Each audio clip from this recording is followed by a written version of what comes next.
Hi there, and welcome to our podcast. And this week at London Visited, we go to Kew Gardens to tell you all about this iconic part of London.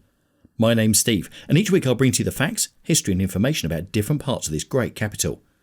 If you've been to London, are planning on visiting, live here, or just love London from afar, then this is the podcast for you. Don't forget to visit our YouTube channel, London Visited, to see videos covering this place and so many others across London. And now to this week's podcast. Kew Gardens is a botanic garden in southwest London that houses the largest and most diverse botanical collections in the world.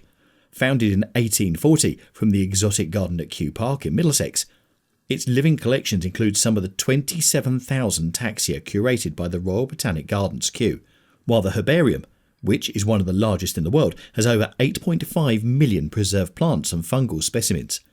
The library contains more than 750,000 volumes, and the illustrations collection contains more than 175,000 prints and drawings of plants. It is one of London's top tourist attractions and is also a World Heritage Site. Kew Gardens, together with the Botanic Gardens at Wakefield in Sussex, are managed by the Royal Botanic Gardens in Kew, an internationally important botanical research and education institution that employs over 1,100 staff and is a non-departmental public body sponsored by the Department for Environment, Food and Rural Affairs. The Kew site, which has been dated as formally starting in 1759, though it can be traced back to the exotic garden at Kew Park, formed by Henry, Lord Capel of Tewkesbury, consists of 132 hectares, 330 acres, of gardens and botanical glasshouses, 4 Grade 1 listed buildings and 36 Grade 2 listed structures, all set in an internationally significant landscape. It is Grade 1 listed on the Register of Historic Parks and Gardens. Kew Gardens even has its own police force, Kew Constabulary, which has been in operation since 1847. Kew consists mainly of gardens themselves and a small surrounding community.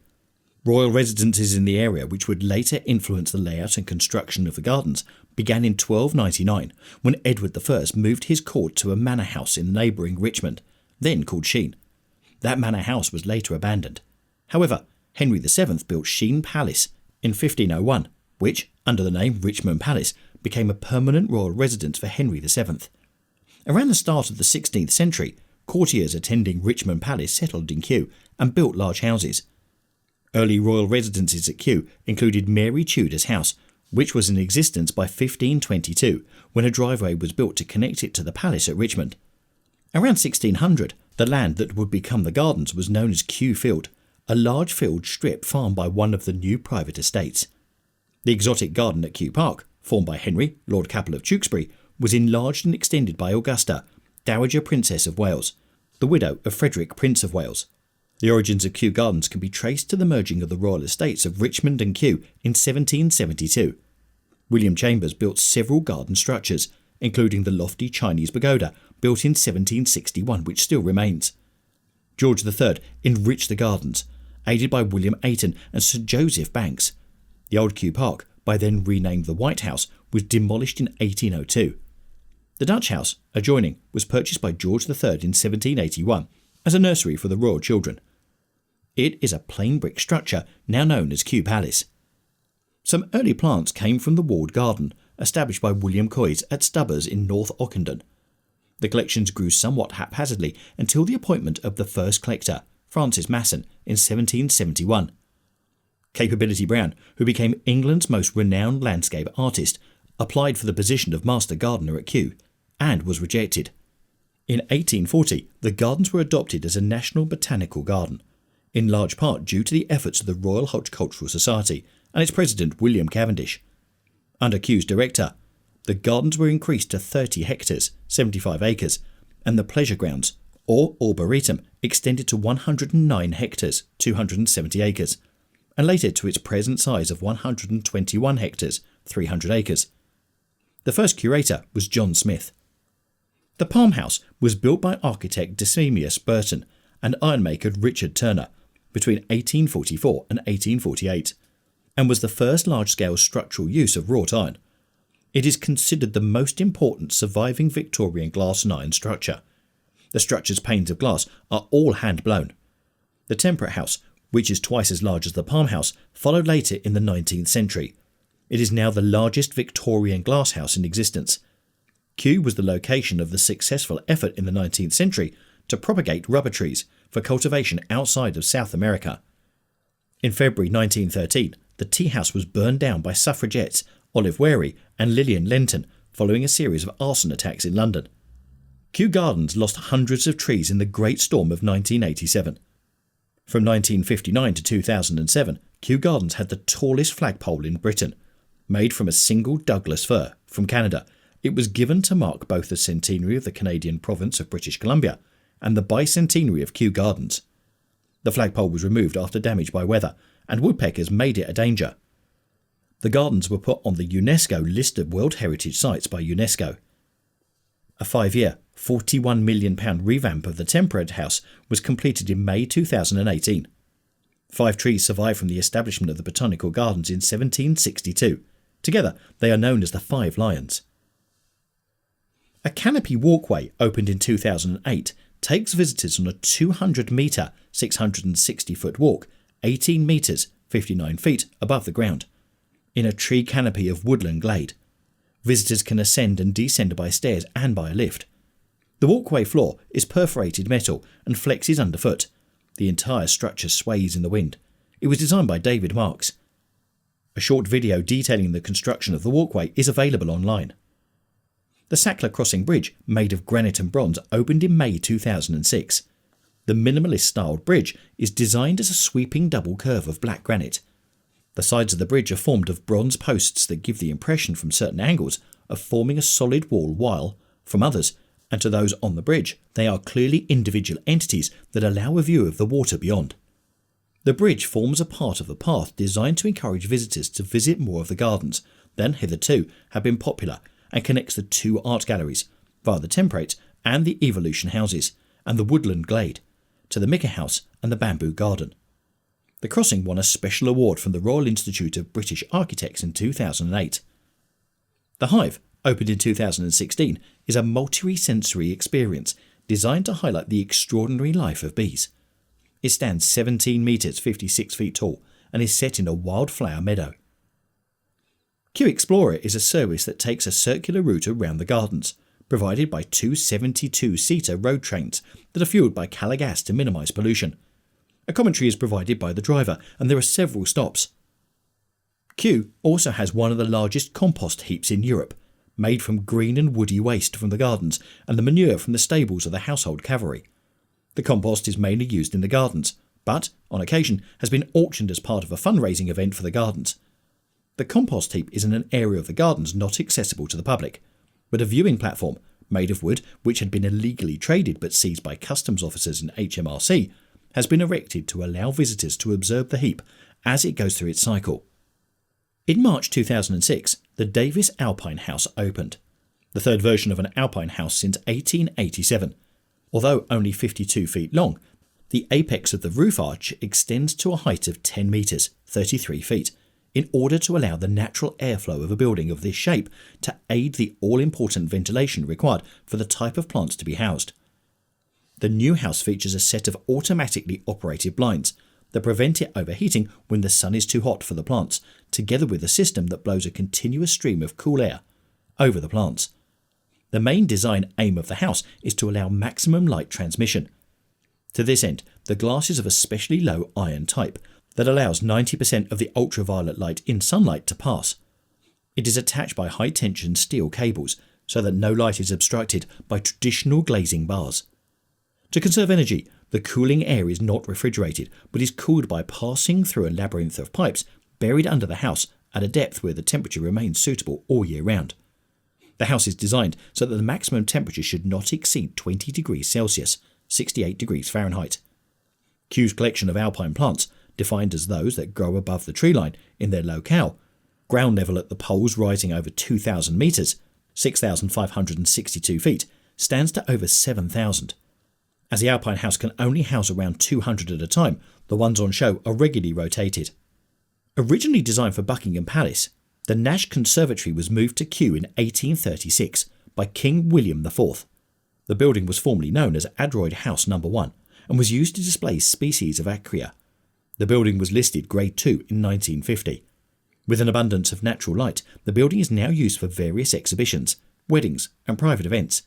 It is also now used to exhibit the winners of the photography competition. The orangery was designed by Sir William Chambers and was completed in 1761. It measures 28 by 10 metres, 92 feet by 33 feet. It was found to be too dark for its intended purpose of growing citrus plants, and they were moved out in 1841. After many changes of use, it is currently used as a restaurant. The Palm House has a 19-metre, 62 feet, high central nave, and is surrounded by a walkway at 9 metres, 30 feet high, allowing visitors a closer look upon the palm tree crowns. In front of the Palm House on the east side are the Queen's Beasts, 10 statues of animals bearing shields. The Palm House was originally heated by 2 coal-fired boilers, with a 107 feet, 33 metre chimney, the shaft of the Great Palm Stove, now known as the Campanile, near the garden's main entrance. Coal was brought in by light railway, running in a tunnel using human-propelled wagons. The tunnel acted as a flue between the boilers and the chimney. But the distance proved too great for efficient working, and so 2 small chimneys were added to the Palm House. In 1950, the railway was electrified. The tunnel is now used to carry piped hot water to the Palm House from oil-fired boilers located near the original chimney, which is extant and Grade 2 listed. Kew's third major conservatory, the Princess of Wales Conservatory, was opened in 1987 by Diana, Princess of Wales, in commemoration of her predecessor Augusta's associations with Kew. In 1989, the conservatory received the Europa Nostra Award for Conservation. The conservatory houses 10 computer-controlled microclimate zones, with the bulk of the greenhouse volume composed of dry tropics and wet tropics plants. As it is designed to minimise the amount of energy taken to run it, the cooler zones are grouped around the outside, and the more tropical zones are in the central area, where heat is conserved. The glass roof extends down to the ground, giving the conservatory a distinctive appearance and helping to maximise the use of the sun's energy. During the construction of the conservatory, a time capsule was buried. It contains the seeds of basic crops and endangered plant species and key publications on conservation. The Temperate House, reopened in May 2018 after being closed for restoration, is a greenhouse that has twice the floor area of the Palm House and is the world's largest surviving Victorian glass structure. It contains plants and trees from all the temperate regions of the world, some of which are extremely rare. It was commissioned in 1859 and designed by architect Demilius Burton and iron founder Richard Turner. Covering 4,880 square metres, it rises to a height of 19 metres. Intended to accommodate Kew's expanding collection of hardy and temperate plants, it took 40 years to construct, during which time costs soared. The building was closed for restoration between 1980 and 1982, and it was restored again between 2014 and 2015. There is a viewing gallery in the central section from which viewers can look down on that part of the collection. The Water Lily House is the hottest and most humid of the houses at Kew, and contains a large pond with varieties of water lily, surrounded by a display of economically important heat-loving plants. It closes during the winter months. It was built to house the Victoria amazonica, the largest of the water lily family. This plant was originally transported to Kew in phials of clean water and arrived in February 1849, after several prior attempts to transport seeds and roots had failed. Although various other members of this type of lily family grew well, the house did not suit the Victoria, purportedly because of poor ventilation system, and this specimen was moved to another, smaller house. The ironwork for the Water Lily House project was provided by Richard Turner, and the initial construction was completed in 1852. The heat for the house was originally obtained by running a flue from the nearby Palm House, but it was later equipped with its own boiler. Evolution House, formerly known as the Australian House, the house was a gift from the Australian government. It opened from 1952. From 1995 it was known as the Evolution House. The building is listed under the Planning, Listed Buildings and Conservation Areas Act of 1990 for its special architectural or historic interest. The Bonsai House was formerly known as Alpine House No. 24 prior to the construction of the Davis Alpine House. Admission to the various galleries in the museum is free after paying admission to the gardens. The International Garden Photographer of the Year exhibition is an annual event with an indoor display of entries during the summer months. The Kew Herbarium is one of the largest in the world with approximately 7 million specimens, used primarily for taxonomic study. The herbarium is rich in types for all regions of the world, especially the tropics, and is currently growing with 30,000 new specimen additions annually. through international collaborations. The Kew Herbarium is of global importance, attracting researchers from and supporting and engaging in the science of botany all over the world, especially in the field of biodiversity. A large part of the herbarium has been digitalised and is available to the general public online. Kew Gardens holds further collections of scientific importance, including a fungarium for fungi, a plant DNA bank and a seed bank. The Kew Fungarium houses approximately 1.25 million specimens of dried fungi. The Library, Art and Archives at Kew are one of the world's largest botanical collections, with over 500,000 items, including books, botanical illustrations, photographs, letters and manuscripts, periodicals and maps.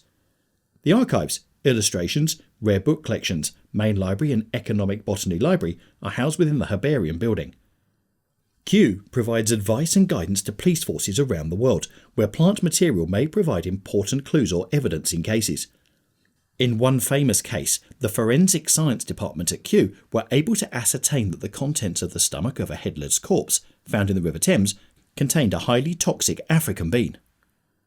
The gardens have their own police force, Kew Constabulary, attested under Section 3 of the Parks Regulation Act of 1872. Formerly known as the Royal Botanic Gardens Constabulary, it is a small, specialised constabulary of 2 sergeants and 12 officers, who patrol the grounds in a marked silver car. The Parks Regulation Act gives them the same powers as the Metropolitan Police, with the land belonging to the gardens. The memorial to the several Kew gardeners killed in the First World War lays by the near St Luke's Church in Kew. There are 2 memorial benches in the gardens, the Remembrance and Hope Seat and the Verdun Bench, both containing parts of a felled oak tree whose acorn came from the battlefield of Verdun. The oak was grown at Kew until a storm in 2013 damaged the tree and so required removal. Getting there couldn't be easier. Not only do you have trains, buses and also you can get there by car, but London River Service operate from Westminster during the summer, stopping at Kew Pier, which is 500 metres from Elizabeth Gate. So I hope you've enjoyed our look at Kew Gardens, which is so well known globally.